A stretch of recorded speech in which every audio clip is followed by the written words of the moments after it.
everybody, and welcome to the first live stream on the Sparks Entertainment and Art Show, which if you haven't subscribed to yet, you most definitely should, because I don't know where else you're gonna get something like this. I am with not only Chris Sutton, who's going to talk a little bit, but also with all of the members of the 1980s Sparks who were not named Ron or Russell. And I don't think you can find a more august group, no matter how hard you looked. So I am just thrilled about this, and I'm thrilled that people are watching, and I'm so excited about the conversation that we're going to have. Please put questions and comments in the chat. This is a real opportunity to speak with four people who impacted our lives in very, very significant ways, certainly in mine. And let me just tell you one thing real quick. This is the single, everybody. This is the single. And there was a store in Pittsburgh, which is my hometown, which always knew I would come in and they say, yeah, we got something new for you. And I knew this was coming, Tips for Teens, from the wonderful, wonderful newsletter. But, I'll be the first to admit I wasn't the craziest about the prior album. And then I put this thing on. A big smile came to my face and just, this is great. This is a band. They're having, but you know what? Most important, they're having fun. There's just such a sense of fun in this. And it was such a great experience for me. And these are the guys who made it happen because they were part of that band.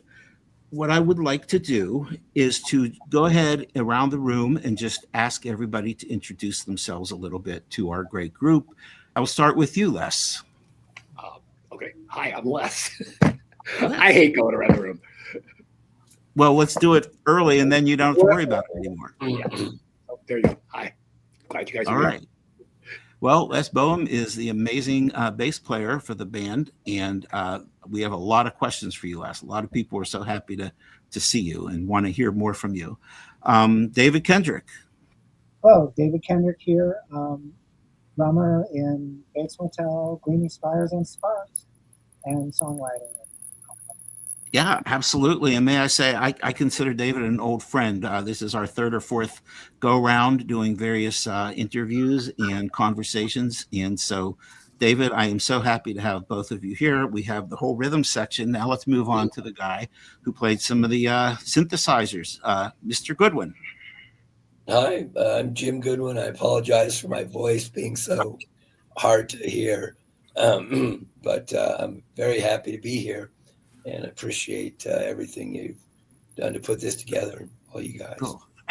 My part was easy. Now you guys got to do this for an hour and a half or so. So the challenge is on you guys. But it was a labor of love, Jim. It was an absolute labor of love because this is I think a pretty historic gathering. And finally, the guitarist that we all love, Mr. Bob Haag. Can you say hello? And hi. I'm Bob Haag, and I've had the pleasure of many years with these guys and loved every minute of it. Yeah. Well, we loved everything that you brought to the band, and I know there will be some questions for you. We already have a couple here. So, but the logical place to start would be, how did you guys become Sparks? But I'm going to go and step back a little bit and ask you, how did you become Bates Motel? Because there's a lot of interest in Bates Motel. How did that start? What was the group dynamic? How did that lead you to become Sparks? Who wants to start us off? You want to tell it, Les? Pre-David and pre-Jim. I was playing in house band at the Troubadour, and I met a guy at the Troubadour, and we did a demo playing bass and keyboards for, maybe it was bass and guitar for somebody that a publisher liked, and I liked the keyboard player. His name was Alan Slater. We thought we'd form a band. We needed a guitar player. I came up to Bob and Alan, the keyboard player, lived in Lancaster, and I came up and went to see Bob playing in a cover band at high school prom. And we'll never forget this because the theme for when your high school prom, you have a theme song like We've Only Just Begun or something. Theirs was Hotel California, and over the door as you walked into the auditorium, it said you could check out anytime you want, but you can never leave. I'm like, yeah, this guy. Yeah. So there were many incarnations of the band once Bob and I, once Bob came on board, and Bob and I started writing a bunch together. And at some point, I mean, this was the beginnings of the late 70s, early 80s club scene. You want to take it from there, Bob? Well, let's see. We had another guitar player that we ended up getting, letting him go and getting a friend of mine in, because at that point, me and Les were going in one direction and the other guitar player was going the other direction. And so it wasn't working out. And then our drum. I may interrupt you. Listen to those demos now, and he was really good. Well, no. It was different, but it was like I listened to them recently. I was like, "Whoa, this guy wrote good songs." Yeah, no, the songs were great. Bobby was great. It wasn't what we were doing at the time. It was going totally different. But no, he was a great player too. Yeah. But then our original drummer decided to leave and join another band, and then so Les brought David up to rehearsal one day, and I was like looking at him, going, "Oh my God, he's tiny!" And then when we counted off the song and started playing, and I had to turn my amp up. He was playing so loud I couldn't believe it. It was, and we went through the whole set, and I don't think he made any mistakes whatsoever. It was amazing. So we said, "Yep, this is him." So David, how I remember meeting you at the Troubadour, but I don't remember if it was because you came to see us, because I don't remember how you wound up in the band. I mean, I remember meeting you at the Troubadour, but I don't remember if you were just there and then you were in the Continental Miniatures. I can't remember. I was in the Miniatures. I did come to see you guys once, and then I joined in October of '79, and by next summer, 1980, Sparks was through. So it was less than a year, but in that time, played a lot and recorded like a couple of different sessions, and then ended up becoming the Mail Brothers band. So But how'd you wind up at Bates Motel? How did we first? I know when we met, but I don't remember if we met because you'd come to see the band. There used to be flyers up on Sunset, like call this guy or something, or else I'm not sure. Like a musician's contact service or something. But you did. A lot of time, in the car going up to Lancaster to rehearse, to figure out stuff and talk about movies and blah blah blah. So, and go to Crazy Autos too. Yep. Yeah, boy. So yeah, we learned the songs fast and started playing like immediately. I think my first show was Halloween. I think we had jobs, and we knew when the last job with Brian was going to be. Yeah. Remember, because he joined a band called Helmet Boy. Yeah. Remember this spot where we played Shenanigans, and people kept yelling, "Where's Brian?" And I said he died with the Helmet Boy. It was my greatest upstage line ever.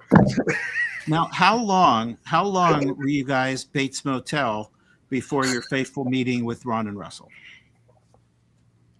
Well, we were probably 78 or 79, and then David joined in 80. No, I joined in fall of 79. And then we were done by summer of 1980. Wasn't it like 77 or something? When you guys started. Well, I know we were in Studio Instrumentals rehearsing with them on my 30th birthday, so that's 1981. So. Mm-hmm.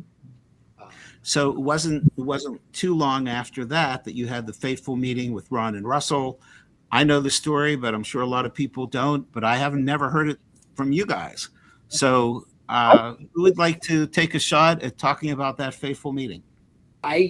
David and I both, Bob too, we all hung out at this place called the Farmers Market, which was It's still there. It's the only place, at that point, it was the only place in Los Angeles where you could get espresso. And Yeah. Ron and Russell, to this day, have a coffee place they pick, and they will be there every day. And that was their coffee spot of choice those days. And I used to see them there all the time. And every band that opened for us was getting a record deal, and we were not getting signed, and we were a little frustrated. And I remember coming up to their table and going, "You guys are supposed to be the fathers of the new wave, so why don't you come see your children?" Thinking they would come see us play and they would produce us, and somebody else could take it from there. So they came to see us because we were playing a lot out in Santa Monica, a place called Flappy. And rather than produce us, they had done 2 records with Giorgio Moroder, with sort of Disco E, and the last one, Terminal Jive. I don't think they even had to do it. But they were in a rock band again, and they just liked us enough, saying, we want to have you be the band. And we have like a hit single in France now and no band, and want to record a new record. I mean, I loved the Stars. I was a big Anglophile guy. I saw them at the English band in Chicago. So I was ecstatic. Yeah, you were an old school fan, right? Going back to the 70s. Yeah. So you were put into this situation, and tell me if I'm incorrect, but my understanding is that you immediately went to France and Belgium for a tour. Yes. First thing, they weirdly, Sparks always, every album succeeded somewhere, sometimes nowhere but one place. But that album, Terminal Jive, we had a top 5 hit in France that we went to tour. And then immediately from there went to Munich to record the first record we were done with them. So we learned songs first, played a tour, and went across seas to like a Giorgio Moroder's music on studios to make a record. It was like, that was what the music industry was supposed to be like. So we jumped at it without getting a deal as Bates. But what was that experience like, Bob, when you went there and all of a sudden you were touring? And how much of the new record were you playing, and how much of the When I'm With You and Terminal Jive stuff, and how much more generally? How did you guys come up with the song list? Well, that would have been Ron and Russell, but at first we were playing, I think, pretty much half and half, oldies and then Womp That Sucker. But then as we got Angst in My Pants out, then we started playing less of the oldies because most of our fans by then, they didn't know any of the older stuff. Well, I need some chronology here. So we joined, and then we started rehearsing with them, and then Jim, when did you show up? I showed up just to go on the European thing. So we did those first rehearsals. We were rehearsing that we were learning the Womp That Sucker songs. Yeah. Then did we record that album and then do that first tour? We didn't tour any before we recorded the album. I thought we recorded it first. Did you record it? We had our stuff there at the studio, and that's when we did that Circus Krona one where we had to set up our own equipment. I have watched that Circus Krona video many, many times. That there is a wonderful energy to that. Unfortunately, I don't get to see Ron playing the banana very often. But I think that also. I have to say, because we were. I mean, this was like for me, it was like, whoa, we're a real band. I mean, we were on Saturday Night Live. We were making an actual record. Okay, and so that was a little later on, though. But when Jim joined, it was like Jim had just played with John Cale.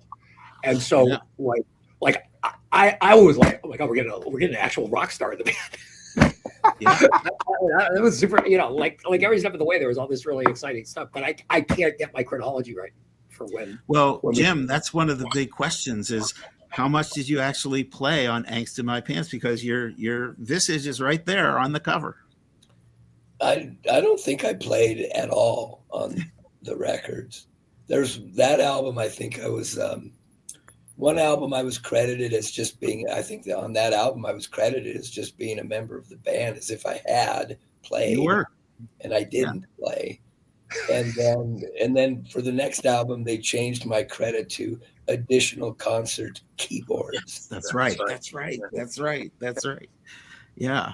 Oh. Well, that's funny. That's funny. But going back a little bit, you Monty, had the tour. Yes. can I just jump in? The thing that interests me, guys, was Sparks. They go on this tour of France and Belgium. You've got Womp That Sucker, so you have that in the set. And they have to do some of the older material because there wouldn't have been enough. But after that tour, everything they play, stuff they recorded with you guys, you don't get This Town or Amateur Hour or all those songs just vanish from the set. Yeah. We did a couple, like by the whiskey. We did This Town. We did a couple. Well, we went to Europe. We did some whiskey warm-up shows, and Yeah. I loved them. I coerced them into doing a Helmer Work at Play, a couple songs. Yeah. And Beat the Yeah. Clock. Well, yeah. That's my understanding is that David, you were the impetus, right, to get them to really play some of that stuff. Kind of, yeah, because I loved those songs, and to play Talent is an Asset.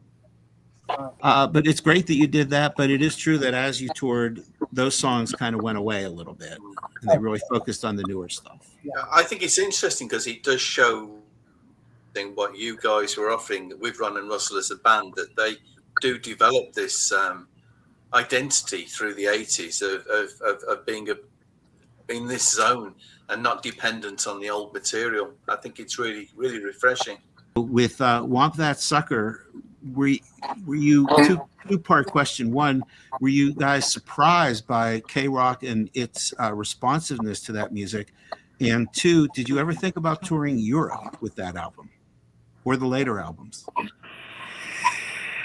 Well, I wasn't surprised so much as that as Les and everybody, we were getting all our fans from Bates Motel to call into K-Rock to play the stuff. And it got to a point where, man, you couldn't go 5 minutes without hearing one of the songs off Womp That Sucker. I want to go back to the other part of the question. Did you guys ever think about touring beyond the United States? Because I know some of the folks in the UK have said to me, how come they never came here? Yeah. That would have been up to whoever. That would have been up to whoever was booking Sparks. We had nothing to do with. We would have liked to play everywhere, but that had absolutely nothing to do with us. Wes, We just played wherever they got a gig. So, yeah. Chris, did you want to ask a question? One of the things that interested me is the way that on the live, when the band on stage, was just how much of a band it is. I mean, we get used to seeing Ron and Russell since then, and the band are behind them. But when I watch the videos on YouTube, Bobby's right up there next to Russell, and you very much get the sense that this is an actual band rather than Ron and Russell with backing musicians. You really do feel that. Is that how it was for you? Oh, I mean, for me, very much so. Yeah. They were really wanted to play, in a rock setting again after especially the Terminal Jive record. They were first two records. We learned all the songs literally in a room together. They weren't demoed out. They were literally a chord chart on a blackboard, and we just figure out the songs. Well, that's a really interesting point, and that's one that a few people have raised, which is how did the song producing and writing process work? Did they come to you with the outline of a song and then you built on it? And also, what was your involvement in the song structure and content? Can you see me? Yes, Yeah, yes, you are perfect. Oh, You are good. perfect. I don't know what happened. We missed you. They were pretty liberal about us doing our stuff. Ron would show us kind of the outline, and we'd just do what we did. And I don't remember anything very much where they told us to change anything.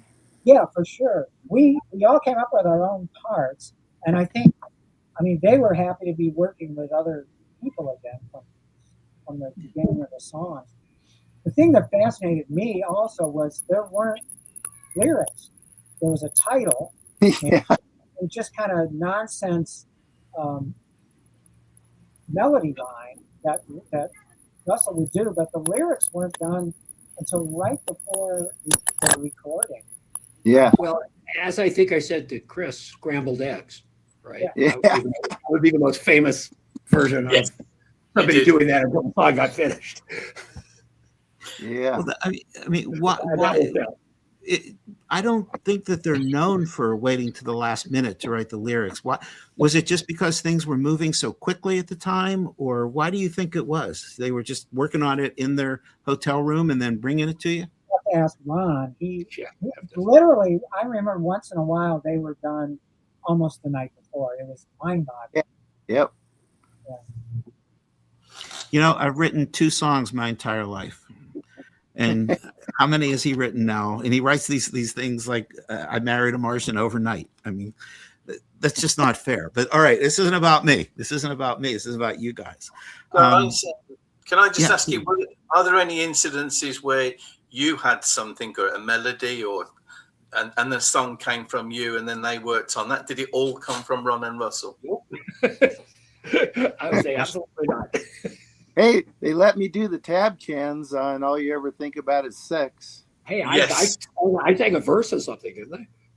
I think we need to talk about the tab cans. I think people want to know this about the tab cans and All You Ever Think About Is Sex. I think people will hear that differently if you tell them, Bob. Tell me about the tab cans.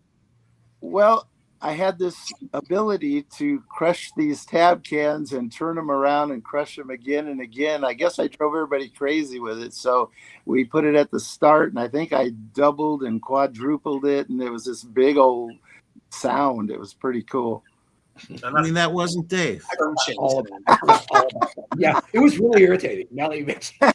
That is amazing. That is amazing. But I want to ask another question about WOMP. And of course, we haven't talked about individual songs, so I'd be interested in hearing some where you really felt it all came together. But I wanted to ask, what was it like in Germany? Were you surprised that was the setting for where you were recording this as opposed to LA? I mean, because we had to ride the U-Bahn with a guy with a Hitler mustache? Oh, yeah. We got some questions about that, boy. When we were going through stores or something like that, people would come up to me and go, "What is it with his mustache?" And I'm going, "Oh, Charlie Chaplin." Yeah. The mustache kind of wore out its welcome from my perspective at a certain point too. But he came around. He came around shortly after that. But anyway, that was. Let's go back to my other question. When you think about that album, what are a couple of the songs that you feel really showed off what you can do? And I'm going to ask this again on Angst because I feel Angst is where everything just came together. So, but let's talk about WOMP. When you think about that. One for me that was fun was That's Not Nastasia. Yes. Yeah. I got to start it with the bolero because I was obsessed with boleros. It turns around, it turns to like a Velvet Underground noisy ending. I mean, it was pretty experimental and very arcane, backwards beats sometimes. And we did some background singing and yelling on it here and there. And we were there for a month. All of us. We worked through one song and then like two songs at a time. And sometimes, they would kind of finish it and then do another song. It wasn't just basic tracking and then everything else. Going back to your point about That's Not Nastasia, Christian and I actually talked about that one quite a bit on his podcast, and we will make sure we forward that to you because I talked about it for about 5 minutes, and I talked about it as being a trip into madness, a descent into madness. And I talked about your drumming quite a bit, David, quite a bit, and the beautiful chord tempo changes that you get in there. That is a real piece of work, that song. Yep. And why? Here's a question I've always wondered, and we're really getting down into it. Why do you think that song ends immediately and it goes right into Womp That Sucker with no break, with Wacky Women with no break? I think the idea was the end was utter chaos, and it just kept getting more and more extreme, and then just changing gears. Because that was a fun thing to hear, just all the stuff you got to pile in at the end. It was supposed to sound like a train wreck. It sounds like a train wreck, but it still is a masterpiece. And I'm going to again tell the story, David, which I've said before, is that I got a private drum lesson from you because when we first talked, I asked you how you did the rhythm on Wacky Women, and I said, "Did you do that with your bass drum?" You said, "No, with the tom toms," and that was like it freed me up. It freed me up. All of a sudden, I could play the song. So thank you once again for that private lesson. I cherish it to this day. Go ahead, Les. I have a question. I'm looking at the track list. Mm-hmm. What Japanese bonus tracks? Love Can Conquer All, the Oblongs. Yeah. What are those? You got we didn't play on those. No, you didn't. No, they kept putting bonus tracks on those reissues that didn't relate to the albums they were on for some reason. So I would say Funny Face was the one that sounded the most like Bates, don't you think? Oh, Funny Face! Wow, yeah. Great song. You mean this original single I got back in the day? That one right there. Funny Face. One of the big ones on this probably Upstairs as well, isn't it? That was a big one live, I think, Upstairs. Yeah, that was a good one. Yeah. That was fun to record because I got to do percussion connected to the studio. There was a subway stop that was under construction. We ran a mic out there, and I was able to bang on pipes and percussion stuff in this abandoned subway station. So clanking boards together. That was pretty fun. Well, I'm going to go right to the comments here because there's a comment from Toasty Moomin 7938 who says Upstairs is amazing. Quite right. So, yeah, that is. So is all the other songs too. But so before we turn away from Womp, and I got to say it's hard to do that because it's such a wonderful, wonderful album. Was that sense of integration that was clearly carried over into Angst in My Pants? How much time was there between the two albums? They just came rapid fire, if I recall. Is that correct? There was feels like it. Yeah. So let's turn to Angst in My Pants because Angst in My Pants, Bob, your guitar is just all over that thing. Although you did get the solo in Funny Face, that's true. Yep. But your guitar, what was it like? What was the atmosphere there? Was it a replication of Womp That Sucker, or was it a little bit different? The recording. I don't know. I think it was pretty close to the same environment and everything else. So I think it was pretty much the same. I don't recall really anything different a whole lot, except when they got me to drink 2 beers at the beer garden. I passed out when I got back to the studio. Who got you to drink the 2? Not Ron and Russell. No, less than David, or less. Okay, so it was only 2?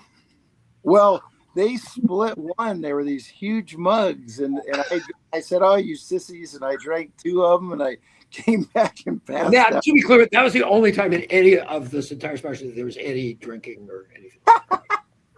Very rare, odd moment. I've gotten a question, and somebody said I should definitely ask it, but I'm not sure I understand it. I'm going to read it, and I'm going to trust that you're going to understand it, okay? It said, ask Jim how he was pulled into dressing up with Ron and opening for Sparks at a show in L.A. where Ron lip-synced. Wow. Shit, I forgot all about that. I told you, these are hardcore folks here. Yeah. I think that was at the show that we did at the Palace in Hollywood. And Ron had this idea to do this thing called the Amore Brothers. And we were supposed to be an Italian lounge act. So I was playing the piano, and Ron, my brother, was the singer.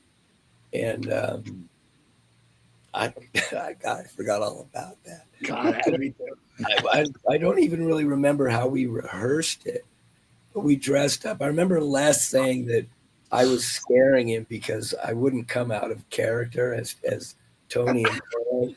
I had the gold chains and doing my Italian thing, you know. Hey, Les, what's going on here?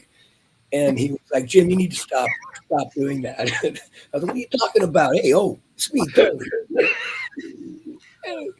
And Les was like, just fine. It was like, look, just you gotta stop. But it was I don't remember how we even, I think it was at a rehearsal or something where Ron just showed me the songs he wanted to do, and so I just learned them on the piano as kind of a lounge piano player would do that, which was not really my strong suit. So I'm kind of surprised it worked at all. But I think we just did it as the opening act for Sparks. It was like maybe 3 or 4 songs or something. And Yeah. maybe, That's amazing. I never knew that. yeah. And I think you're right. It was the Palace. It was the Palace, I'm sure. Yeah. But I mean, it was clearly Ron who was doing it. It wasn't. Yeah, like- but he was also in full character as this Italian dude. This schmaltzy. Which was why he inspired me. He was doing such a good job. I was like, I gotta go with this. And it was just really, it was off the wall, but funny as, oh man, it was funny as hell, I thought. Yeah. So this sounds like the 6 of you were just having a lot of fun. Yep. I think we're not gonna argue with you about that. Yeah, it sounds like they were having fun, and they didn't always. It didn't always convey that way, especially in the latter part of the 80s. But it sounds like in this period, they were just really having a great time doing what they really wanted to do. And it was their biggest success, I mean, in the United States, which, Right.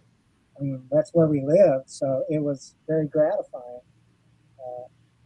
to be so popular. I mean, we did a lot of TV and work too. I mean, from Saturday Night Live, we were very present, in that time period. Yep. All right. So that's a good segue. Tell us about what it was like being on Saturday Night Live. How did the rehearsals go, and how did it all go? And who wrote Ron's monologue about the rat, the mouse? Which one of you is the secret person writing his lyrics? I would say, for me, I was way too nervous to remember any of that. The only thing I remember, other than that Jim showed us around because he still had his apartment in New York, and I had only been in New York once as a teenager, so it was like I remember that more than I remember. I do remember some hilarious Eddie Murphy skit that was really filthy at rehearsal, and they pulled it because it was so. Yes. Is that right? Yes. And they gave us a limousine for the rest of the night. Run around. Did they? Yeah. Didn't we have Keith Richards, limo driver? Wasn't that the thing? He had just driven Keith the week before or something like that. It's like, Yeah. Some vague memory of that. Was the Eddie Murphy skit? Was that the one about he was talking to parents about their daughters going to the prom? Yes. Like talking to the dads. Yeah, and it was filthy. I mean, it was like no way was that. Yeah. And he was kind of new on the show, wasn't he? Yeah. And then, Because it was still a year performance. before we all quoted 48 hours everywhere we went. Oh yeah, of course. And then performance night. I mean, were you kind of awestruck at the experience? It was kind of weird. It's like you're waiting in the dressing room and they giving you this countdown, like 15, 10, 5 minutes to go on. You go on, you play the song, and then you turn around and go back to the dressing room. And it's kind of weird because you're used to like doing a whole set and stuff, and you're just doing one song and then going back and then coming back later. It was kind of odd, but it was fun. Mm-hmm. The show was live, so it had to be sequential. Yeah. No, it was all live. Well, here's another question. You go. No, You're more important. I'm far and away the worst musician of the four of us, and For me, I mean, this happens to be recording too, but I distinctly remember the point like 2.5 minutes into a 3-minute song where I'm just staring at my fingers and they look about this big, and I'm like, I'm gonna fuck this up. It's live, and now, like, and all like, I mean, that last 45 seconds of just like, this is just gonna go badly. It didn't. Both songs were right on target. You can't hear the bass on television. At least you couldn't then, so it's fine. Yeah. Well, I'll have to give that another listen. But let me ask you something that has been on my mind. Was it Danny DeVito who said, "I want to have these guys on"? I always had the feeling that he was the one that pushed that. I have no Yes. idea. Yeah, it was Danny DeVito was at the show. Somebody brought him to see Sparks at the Whiskey. Yep. And he came backstage afterward and he said, "Hey, you guys, I didn't know who you were. I love you guys. I'm doing Saturday Night Live." Like, it was like next week or something. It was like not far from that night. And he said, "Would you guys come out there and do the show if I can make it happen?" And I just remember him being in the dressing room and talking to Ron and Russell and Joseph or whoever was there. Well, thank you for confirming that. Thank you for confirming that. And what memories do you have of Joseph? We're talking about Joseph Fleury. Yeah. Well, real quick, I'll just say, because I invoked his name, but yeah, Joseph was cool for me because the reason I ended up playing with Sparks was because of Joseph. Yeah. Because he was in New York and he moved out to LA, back out to LA or whatever, to work with Sparks again because he'd known them before. But they asked him about finding a guitar player or something. And he knew this girl that I worked with in a record store named Allison East. She played in a band called the Swinging Madisons. And she was a very cool chick. And he was like, "Oh, you got to get this girl, Allison East, to play guitar in the band." And so he contacted her, and right before that, she'd been diagnosed with cancer, unfortunately. And she said, "Look, I can't do it, but you should talk to Jim, this guy I work with." And I'm not really sure why. I asked her later, I said, "Why did you tell them to call me? I don't play guitar." And she said, "Well, I just couldn't think of anything." And she said, "I knew that you knew a lot of musicians, so that you'd probably know another guitar player." And we sort of laughed because I said, "You're a guitar player, so you don't know guitar players. I'm a keyboard player, so I don't know keyboard players." It wasn't that far off for her to think, "Oh, Jim might know a guitar player." But it was sort of just, she couldn't think of anything else. So Joseph called me, and I told him about a friend of mine named Jimmy Zhivago, who's a guitar player. And they said, "Okay, yeah, why don't you guys just have Jimmy make a tape or whatever, a few songs, and this and that." And then Joseph said, "And then just, do one of your own, Jim, just in case they need a keyboard player for whatever reason."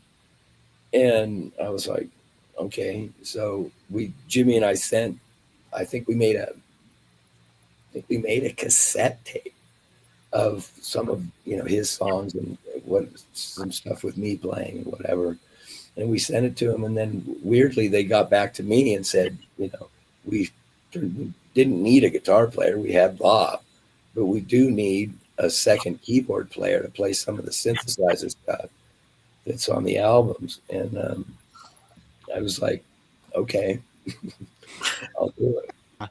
So this is great. So I got to say a couple of things about Angst real quick. This was my very first T-shirt from the Angst in My Pants tour. So Angst in My Pants, 1982. I am not wearing it because I don't think anyone would want to see that. And I want to hold up. This was Ron's tie from his striptease act. My good friend, my deep friend Jamie had this for years. We got it at the Washington show. That was the second time we saw them. And he gave it to me a few years ago, and I cherish it to this day. So since we're talking Angst, I thought that was a good time to get that out there. But let me ask you a little bit other things about Angst. This was now the second album where you were really, really gelling as a band. And it looked like this was where things were going to go. But somebody wanted to see the tie again. There it is. There it is. It sounded like this was, this was the way things were going. Everything was going on track. You were getting more recognition. I predict charted a little bit, not top 10, but started to make the charts a little bit. But then they kind of started to change direction on you a little bit, and you saw the Outer Space album come, and you saw them really. It was the first one they produced themselves, and it was also one where they really brought in the electronics.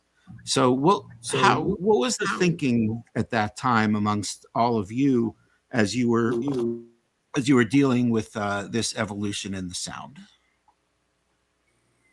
In Outer Space, you're talking. Yeah, Sparks in Outer Space. But by then, I mean, that was the first time with us they had made demos of the songs, so they had a little more structure. And there was a different recording setup. We did it in Belgium, and some of it started with a boom whack, Lin drum beat added stuff too. So it was kind of a different setup. I just think, you guys are all Sparks fans. So you should never underestimate their ability to change. That's why they're still making great records. Like, if they had decided to stay being the band that were on those first two albums, they would be a forgotten 80s band. I mean, no, I think that's true. So I mean, it was not that even then. It wasn't like a surprise to us that we weren't going to do the same. I mean, I don't play much on Outer Space. Ron's playing most of the bass parts, but that's like that is literally what they do. And there's probably how many other bands that started when they started are still making like relevant records as opposed to. I just wanted to say to you, Les, there's a video on YouTube, and I'm just checking where it's from. I think it's Perkins Palace in California. And it's great footage, and it opens with "I Wish I Looked a Little Better," and it's insanely better than the album version as well. And you really just rip it up. The band is terrific, absolutely phenomenal on that footage. You really are. Well, absolutely. Where was Perkins Palace? Pasadena. Was that Rock and Roll Tonight? No, Yeah, it is Rock and Roll Tonight, and I Wish I Looked a Little Better. I think that's the one that I think when I was talking to you guys, we decided sounds a bit like 96 Tears at times. Oh yeah. Yeah, I guess I can see that. Yeah, but that's raising a really interesting point, because this is something I kind of alluded to a little earlier, that the live performances were just taking off. You guys were getting better and better, but yet your role on the records was starting to change a little bit. And what are your thoughts about that? I mean, Les, you've made yourself clear. I wonder. I'll mute myself again. Well, no, you're right. You're right. They always do change, and that's part of Sparks. Yep.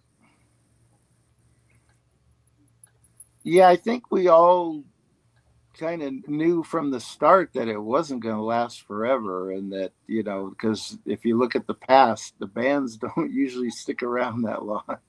But it was a lot different than doing the albums in Germany and stuff. It was a whole different deal. Yeah, it was a different deal. You were at the Telex studios, right? Yeah. Why didn't they ever record in LA? Well, we did with Pulling Rabbits Out of a Hat. Yeah. Okay. Well, we'll come back to that. Yeah, but anyway, so yeah, the music really changed too, though, when you got to the Sparks in Outer Space. It was, I think, just as you were saying, gentlemen, that it was a little bit more structured. It was clear that there was a structure to it, and there was an arrangement that was more, it seemed to be a little bit more regimented. Yeah. I think the arrangements were a little simpler, and I mean, lyrically, it's still a great record. Agreed. And the tour after that was the largest we did. Yeah. So for many months we supported Rick Springfield at like Madison Square Garden size venue. Yep. Yeah, the Meadowlands and every. It's amazing. How did the Rick Springfield tour end? How come you weren't on it right to the end there? Their record company also did Quarter Flash, and they were on Rick most of the way through the tour to get us off and get Quarter Flash on. There was definitely management, record business, 80s politics going. Yeah. Well, that's too bad. But do still, you guys remember going to see Spinal Tap and none of us laughing? Yeah. Like, yeah. What's your point? oh, really? Huh. It's too close to home. Yeah. Oh, is that right? Yeah. Well, the quarter flash thing too was interesting because we did that show in Baton Rouge, that horribly failed outdoor festival. There was half R&B bands and half 80s rock or whatever. Yeah. Bands. They had two stages, and so the crowds didn't ever get together on it. So that there was like nobody there. It rained really hard. It was just a disaster for the promoters. But that was where we met Quarter Flash, because that's where they took over, I think. Yeah, they were on that bill with us. I guess Rick Springfield was on that bill, but that's where they were going to take over. So at the end of our set, we did "Harden My Heart" by Quarter Flash. That's great. Well, we had the song on a CD or a cassette or whatever, and our sound man put it on through the house speakers, and Ron lip synced it as the lead singer. And I think while he was doing that, we were sort of slowly tearing down our set and putting our equipment away. And apparently the sound man was a friend of mine named Kevin Harvey, who there was a little ladder that went up to the crow's nest where the sound guy was for the front of house sound, and it had a gate that locked, and so he locked the gate. And sure enough, the Quarter Flash people were down at the gate, like banging on the gate and saying, "Turn that thing off, turn that thing off." And Kevin was like, "So sorry, I can't hear you," and I was pretty sure it was Ron's idea, right? I mean, I think it was his plan was to have, he'd go so out. I sure hope so. He's a little subversive, isn't he? Yeah, he was a punk, is what he was. But it was so great. It was such a perfect farewell. And then I remember we all sort of got our stuff together and packed up as fast as we could, and then just kind of I think Kevin did his thing with the sound people to get his gear, but we just basically drove out of town, drove off the premises. I can't think of a better or more fitting way to handle that transition. Yeah, it was very, it's just very effective. That is really something else. All right, so you have these 3 albums now, and I got to say, someone made a reference there to Dance Goddammit. I'll just put out a mention that it's still one of my very absolute favorite Spark songs, and it's so different than the others. It's just so simple, but the way Russell sings it and your nice playing behind it, still one of those great songs. Can I ask you guys? It's the big era for Sparks doing soundtracks as well. Your era is when they get involved in soundtracks so much. Yeah. But did you have much conversations about that? We actually, we're involved in a couple. I remember even the movie Get Crazy. Yeah, Get Crazy. And I think there were a lot of young movie executives, as there always are, and they all listened to K-Rock, and licensing hadn't yet become what it became later. It was like that was not the main way you made money in music, like it was in, say, the OC years or something. Yeah. And so I think the combination of, there were these sort of like wannabe John Hughes movies that were nowhere near as good, and they wanted, music that they heard on K-Rock, and so it was just kind of there. I mean, because it worked for Gleaming Spires as well. yes, it did. Rest in peace, Robert Carradine. Yeah. Well, the whole soundtrack thing was kind of crazy. All of a sudden, just one after another. Revenge of the Nerds. We don't want to forget that one. Yes. And that's what I'm saying. But we do want to talk about Gleaming Spires a bit, but which you mentioned, and I'm glad you did. But I want to ask a couple other questions on the Sparks front. And one of them is the evolution of your role in the band. We talked about how it evolved with Sparks Outer Space, but then it took a further change with Pulling Rabbits, and then we're even on music that you can dance to. I think by then, what was your role on that? My name's on Pulling Rabbits, but I don't think I played on Pulling Rabbits. Maybe I played on one song. I'm not sure, but Ron was playing most of the bass parts. Isn't that interesting? Yeah. And Christian, do you want to ask anything about that album in particular? About Pulling Rabbits or about music you can dance to? Well, either one, but I was thinking about Pulling Rabbits.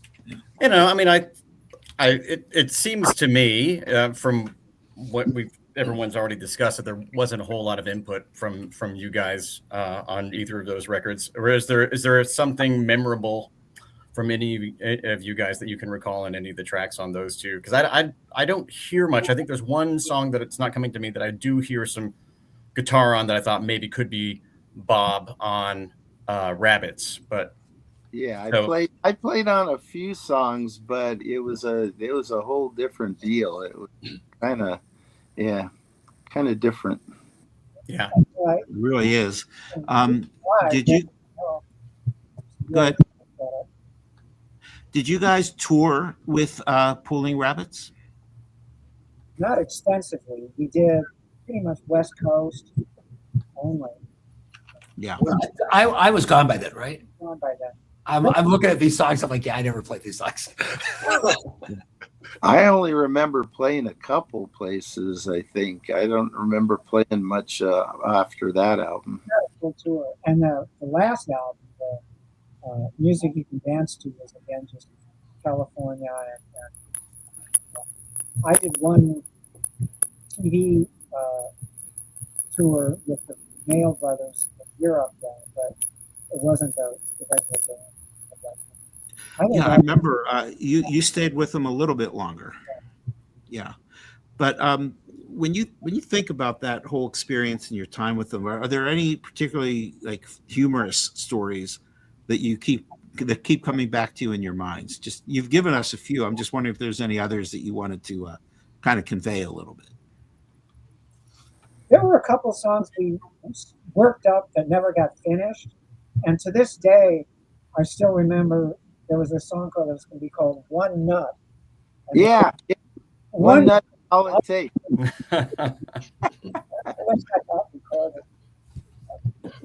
Yeah. Does that recording exist anywhere? I think that was one we worked on over Brian. Work cassettes. I don't remember that conversation.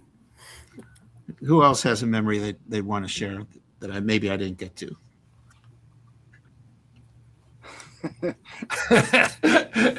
I don't know if I did some of them.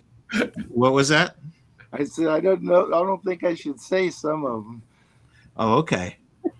All right. Well, you can think about it, and if you want to say, I'm intrigued. Yeah, we are intrigued. Couple other questions about Sparks, but we'll come back to that. What I want to do is hand things over to Christian a little bit.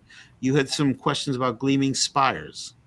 And for those, weren't you guys in another band called Gleaming Spires? So, yeah.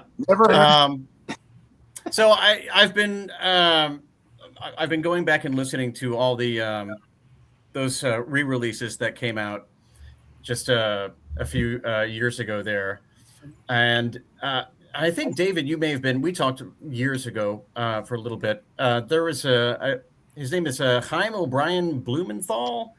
Did he helped with the remastering, or with what did he help with? He wrote liner notes, and I think he had connections to that label. No, the thing that worked, I mean, after we recorded the first Sparks album, Les and I started writing songs when we got home. And since we ended up using everybody, the four as Spires too. So whenever we weren't doing Sparks, we immediately were doing Gleaming Spires. I mean, it was a crazily busy couple of years. Both the records, Spires never got to do a full U.S. tour, but we, did a lot of publicity. The record came out in France, and we were there. Sparks, we were. But being the same four guys for live, it was easy to switch back and forth because everyone was there. I would say for me, the most telling thing about Gleaming Spires, a band I love, was that we were recording, I guess, the Angst album when Sex Girls was a big hit on K-Rock. And so we were out of town for our 15 minutes of fame. Like literally by the time we got back, we had to call K-Rock and beg them to play the song one more time to hear it on the radio because they would get sick of it. And, like our friends would call us up and hold up the phone and go, hey, you're on the radio. But we were literally, we were out of town for our 15 minutes. Yeah. And that would be the Gleaming Spires story in a nutshell. Oh, I loved it. But those So I'm were curious- three really wonderful albums. Every one of them was really special. Very much so. Yeah. So I'm curious. I sort of mentioned this earlier, when you listen to the songs of the Spires, it sounds like, first of all, it sounds like you guys are already a versatile, established, mature band that can do all these different kinds of styles really, really comfortably. But the songs that are in there, they sound like songs that have been cooking for a while in your heads, Les, David, and Bob. How did those songs come about? When were those written? Well, most of them, the songs that David and I wrote, we wrote, I guess, in and around Spark stuff. The stuff that I wrote on the first album, I think there were one or two songs that would have been Bates songs, and the rest were new. But I think a lot of the credit to those first two albums goes to the guy who produced them, which is Steve Haag, who's just brilliant. So there was no way we weren't going to sound good because everything he ever did sounded good. I mean, so it was Stephen Haag was producing those two records. How did you guys get hooked up with him? I had known him since, again, those Troubadour days. I was in this band that was the house band at the Troubadour on Monday nights, and we were the second house band, the first house band being the Eagles, Jackson Browne, Linda Ronstadt. And there were almost everyone in that band. It was Jules Shears, Stephen Bishop, Steve Bartek from Oingo Boingo, a really good songwriter named Steve Diamond who moved to Nashville and continues to write great songs. There were a lot of talented people, and I wound up with Bob Beelan, who was the first guitar player in Bates Motel. We played with Jules Shear for a little while. I was thrown out of the band because the record company said I didn't look enough like a rock star. And they were right. And Steve Haag, I believe, was then in the next Jules Shear band. Anyway, like somehow, again, through that weird Troubadour crossover, I knew Steve and I had done some demos with him on other stuff. And then we started doing Inspire stuff with him.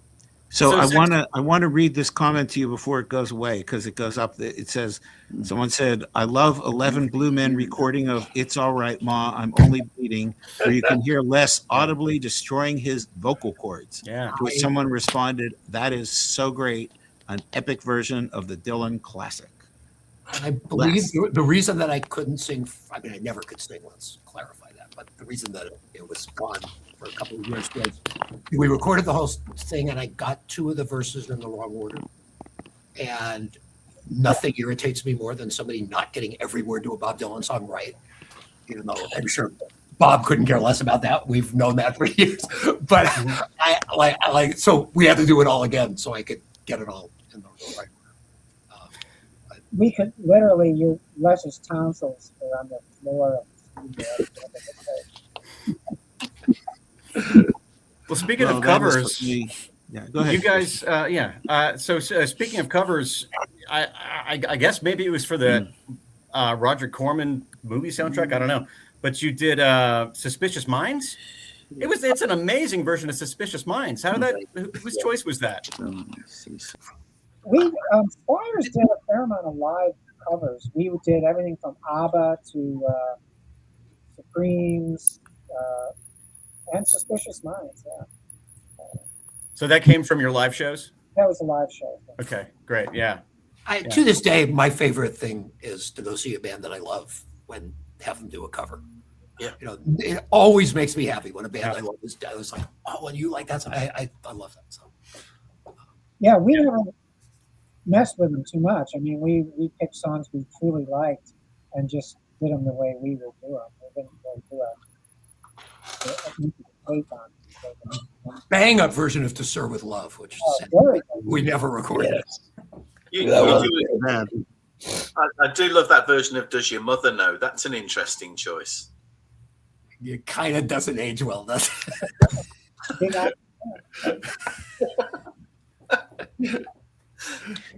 So, and Ron and Russell were completely supportive from day one.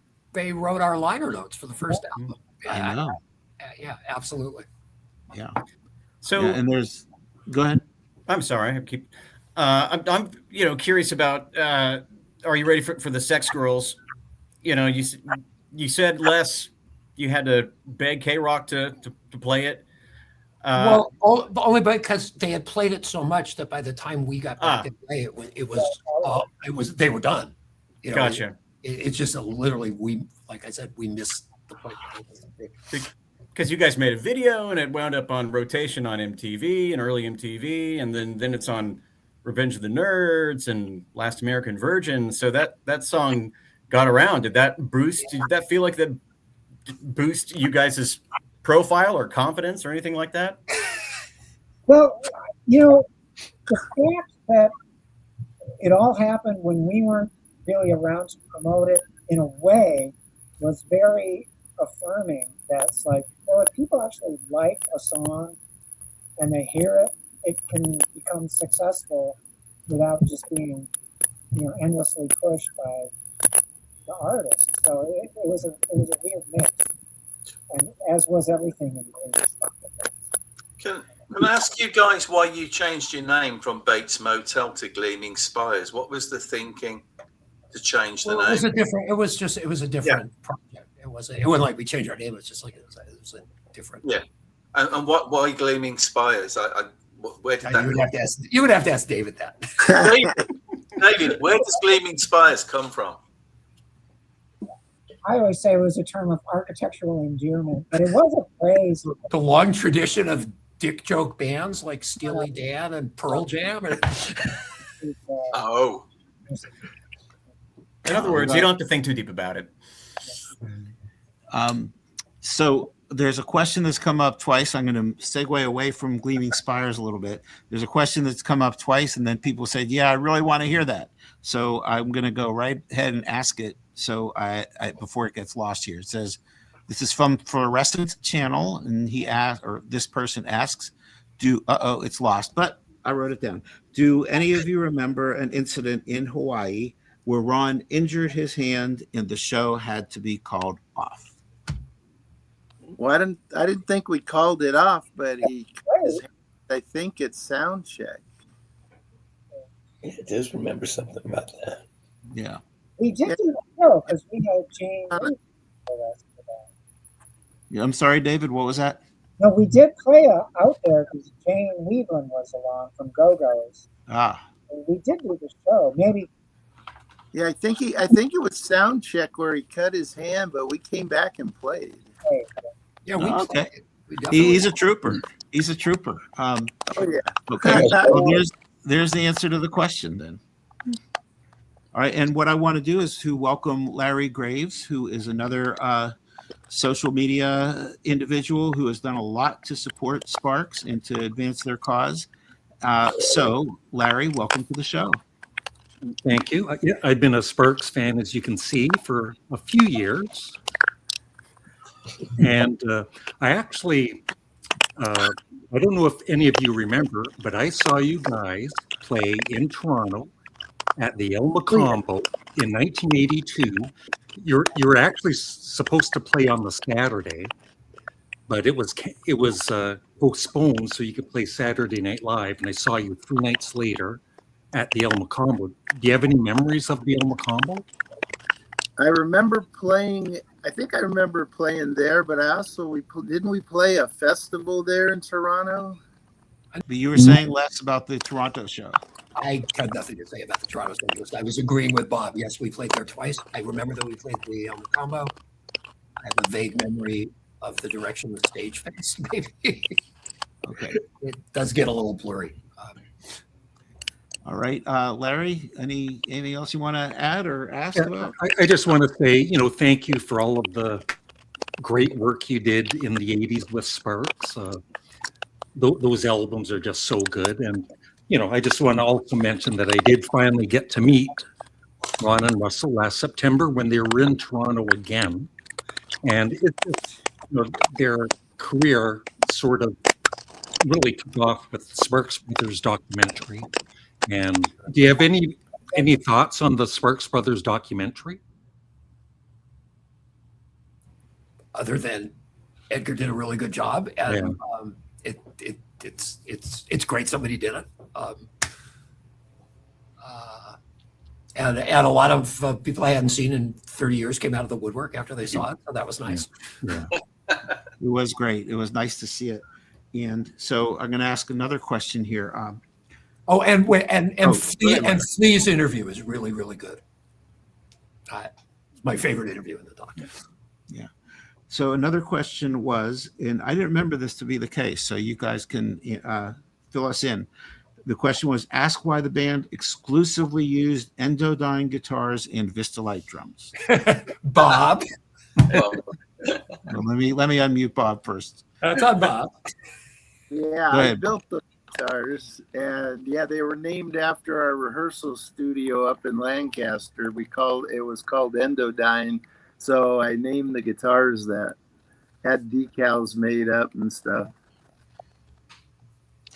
So you made the guitars. I believe our rehearsal studio was Endodyne in my sad attempt to be Thomas Pynchon, and there was something in V that was a something Dyne. Yeah, something like it. We worked at Rocketdyne. So Endodyne was. And we had the me at 27 doing protection stickers.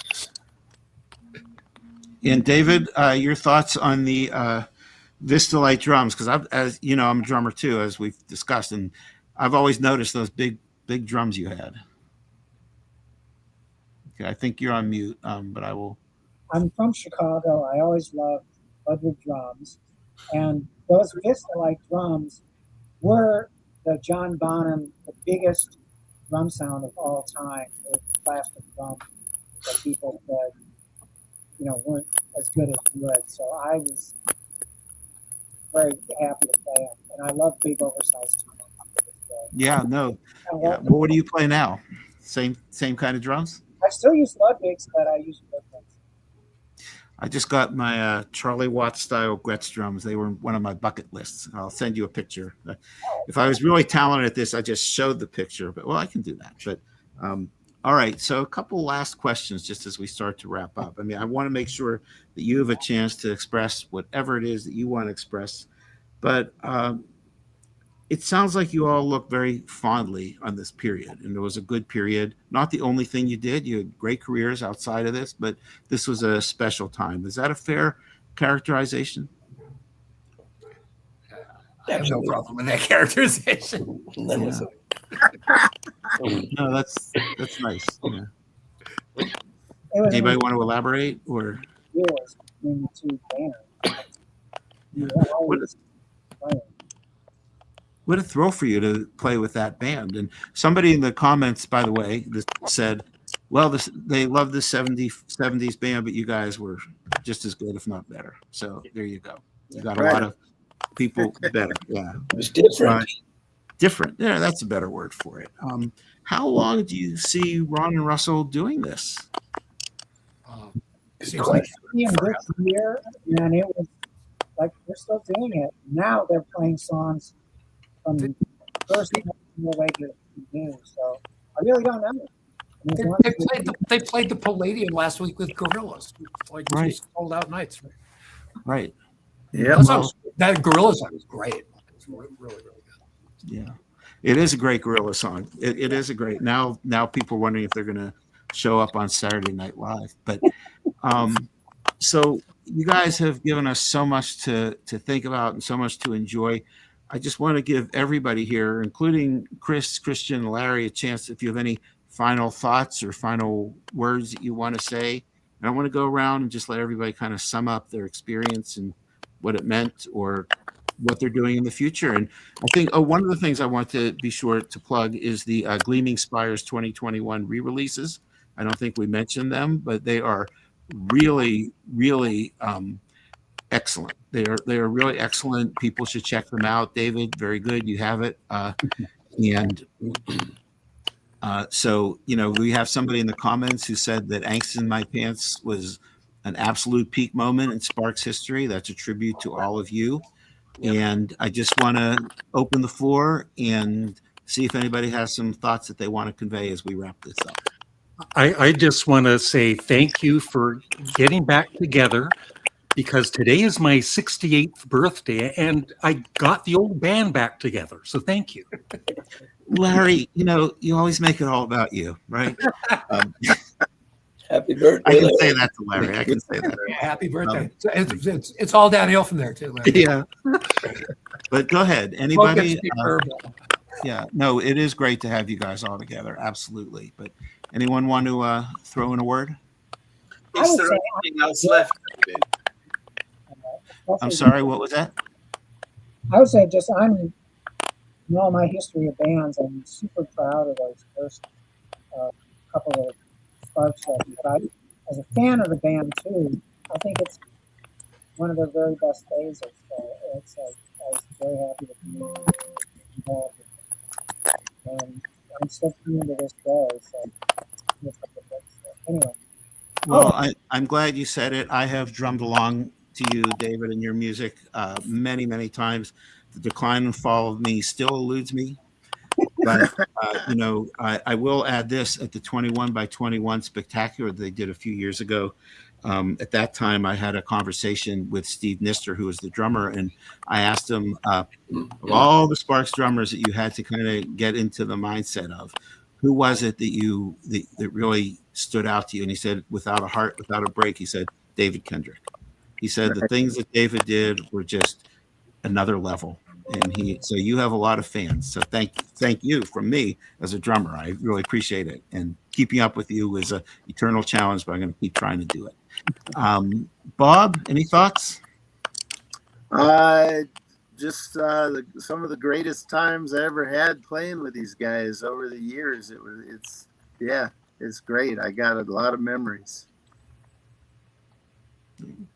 And Les? I'm just glad you do this. I'm glad to see these guys again. So, well, somebody asked if you guys were gonna play again together. I mean, it was some super fun times.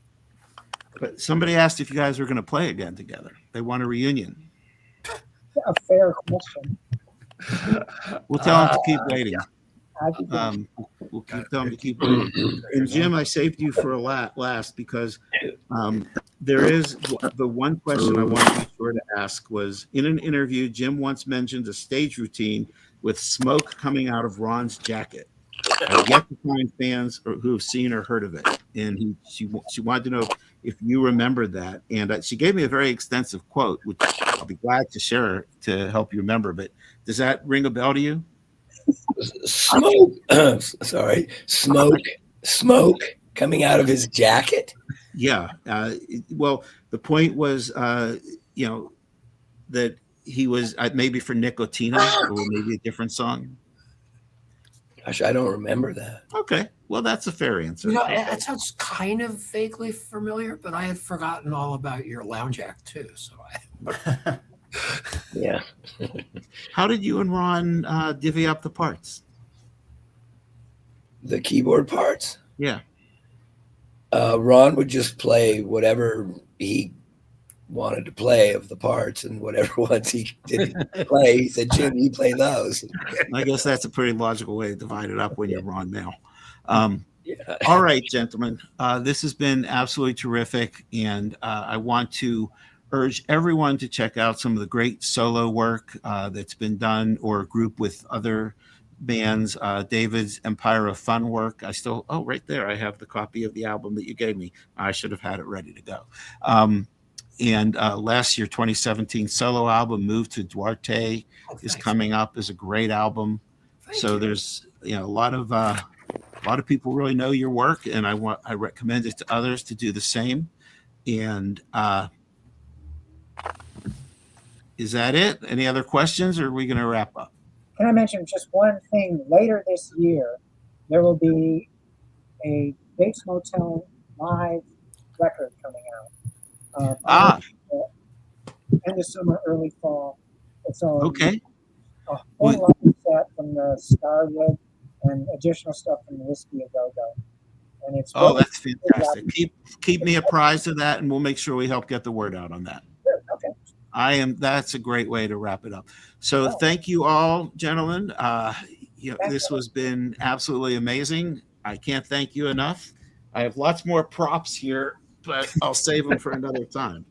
So, but this was terrific. So thank you all. And thank you everyone who joined us. It was great to have you. And I think I covered all the questions I got. If I didn't, I'm sorry, but I think we did pretty well. So thank you. And we will end it on this note. So, all of you people who are here, who aren't yet subscribers to Sparks Entertainment and Art, this is the time to do it. There you go. See, Larry, I made it all about me. I took it. Yeah. Okay. All right, gents. Great time. Thanks, Great Monty. having all you guys. Thanks, Monty. Thanks.